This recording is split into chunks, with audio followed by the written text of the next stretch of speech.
Pwede ba kita ipag-pray muna? Huwag mo muna i-scroll, okay? Huwag ka magpanggap na okay ka ngayon.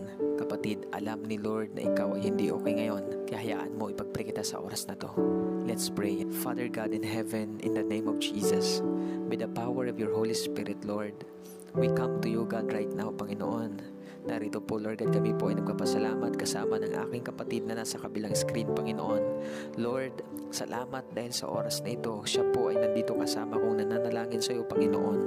Lord God, hindi ko po alam, Panginoon, na ang taong ito ay okay siya or hindi okay, Panginoon. Pero Lord, kung siya man ay hindi okay ngayon, Panginoon, Lord, wag mo hayaan na siya po ay magkunwari, itago yung kanyang nararamdaman, yung totoong nararamdaman niya, Panginoon.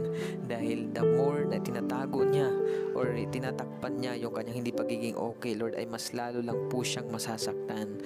Mas lalo lang po siyang mahihirapan at mabibigatan, Panginoon. Lord,